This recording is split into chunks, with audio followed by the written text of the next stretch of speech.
Well, hey there, I'm Rachel, and I'm so glad you're here today. Can I tell you something that I don't love admitting?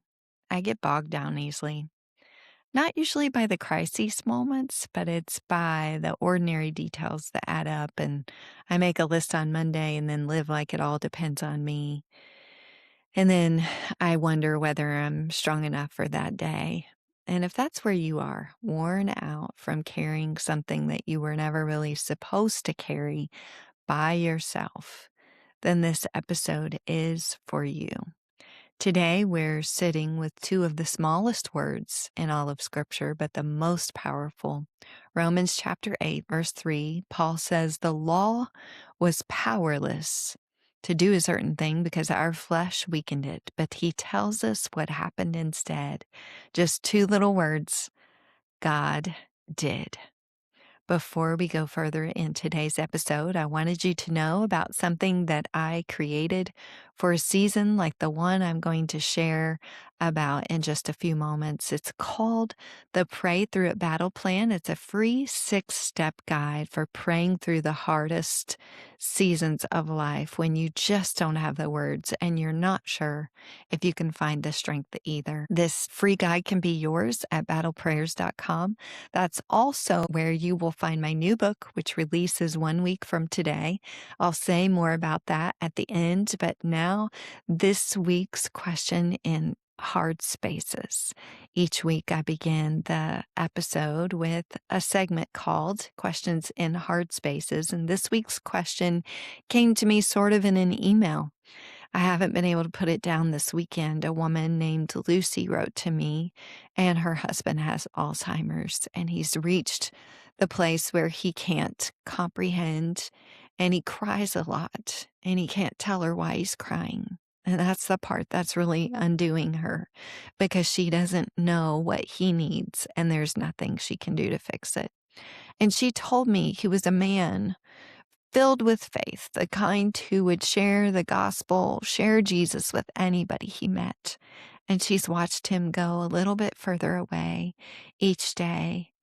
What she wrote to me, and I wanted to be sure to say it close to how she said it, because I don't want to make it all nice and neat. She said, "I know that God is with both of us, but it's truly hard to stay positive most days. So here's the question: how do I stay positive when I'm in the thick of the battle?" So I want to be careful here because the worst thing that I could do for Lucy is try to hand her something cheerful.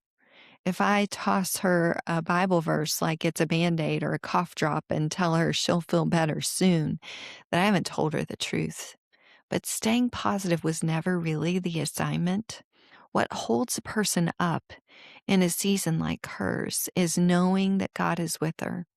And Lucy said she already knows that. A woman who can write, "God is with both of us," while she's watching the love of her life disappear. She's not losing her faith. She is living it out right there in the hardest place where a person can stand. So here's what I wanted to tell Lucy. And if you're somewhere near, you don't have to work up a feeling that you don't have. No one's grading you on how positive you sound. Before God, you can be honest. You can take that honesty to a God who never keeps his distance from our suffering, which is right where Romans chapter 8 sits with us. Thanks so much for being here for Questions in Hard Spaces. We'll be right back after this brief word from our sponsors. Thank you for tuning in to that word from our sponsors. And now I'm diving into the segment of the podcast that we call Pray More, Worry Less. It is a section where we just deep dive into one prayer principle. We slow down and digest one prayer principle. And today it's those two words: God did. Look at what verse 3 really says. The law, meaning all the rules, all the effort, trying to be good enough, was powerless. Not because there was anything really wrong with the law, but because we are weak and we can't pull off keeping laws. But Paul didn't leave us sitting in that. He knew that what the law could not do, God did by sending his own son. And I've been studying to speak at the Christ in You event this coming weekend. It's a women's retreat sponsored by the Word FM in Xenia, Ohio. I'd love to see you at the Christ in You retreat. For more information, email me at rachel@rachelwojo.com. But there's a commentary from Stanley Horton that opened up this section of scripture to me. He points out that Jesus was a man who went into temptation in the very places where I fail, where you fail, where Eve failed, and Jesus didn't fail. He showed us something about sin. He showed us that sin comes by our nature and by our choice. We kind of like to say, oh, I couldn't help it. It was just too much, or I'm only human. But Jesus was fully human and fully God. He carried the guilt for all of the times that we couldn't, straight to the cross. And that's what those two words hold. God did what we could not do for ourselves. He covered our failing. Now, if you sit next to where Lucy is right now, and maybe you are, maybe your husband doesn't have Alzheimer's, but there's another problem in your world. The Bible doesn't hold back. James tells us that sin, when it's finished, brings forth death. Things break on this planet, right? Our bodies do, our minds do. Lucy's watching a man that she loves dearly be ripped away from her, and I cannot pretend that away. But what I can tell you is that the victory is already won. Jesus didn't only break sin's power from condemnation, but he went to death and came out on the other side. So while, Lucy, you are in that slow unraveling, I know that you do not need a nice thought to get through the afternoon, but I want you to know the unraveling does not have the final say. There will be a day when there is no more night. Your God will redeem. He's writing a story of rescue, but it happens one grace-filled moment at a time. So what do you do when you're in the thick of it? You don't clench your jaw and force yourself to feel upbeat. You remember that the outcomes have never rested on you in the first place. God did the thing you can't do, and he hasn't stopped and won't stop doing the things that you cannot do. For our final segment, I wanted to share an answer prayer story. I always do that each week, and this week it's mine, and it sticks with the same email. Lucy had no idea what her email would do for me when I received it. You know, I walked 22 years of neurological decline with my daughter Taylor, and 22 years of watching a body that I loved stop doing what we wanted it to do. And I've asked God plenty of things about those years.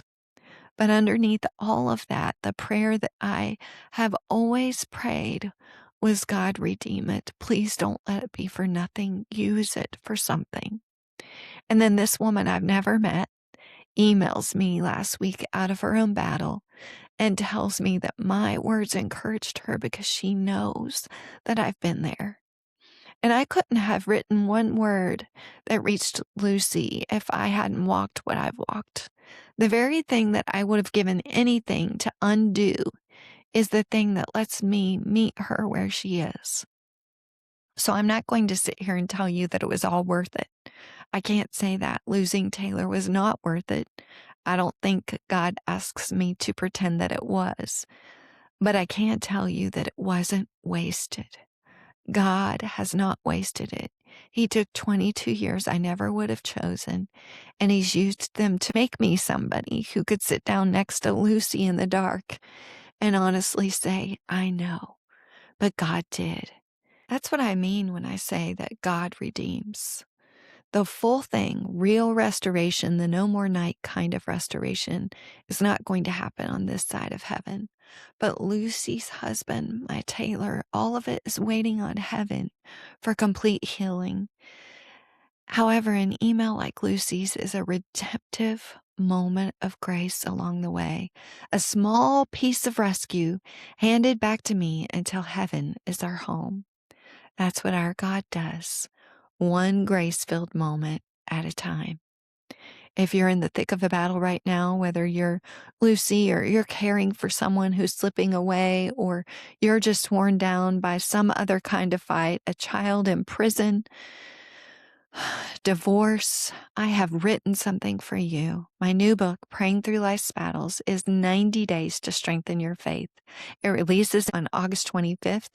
It's 90 days of honest prayer for the weary, for the warring, and for the winning, built for those seasons when staying positive isn't the point, but staying with God is.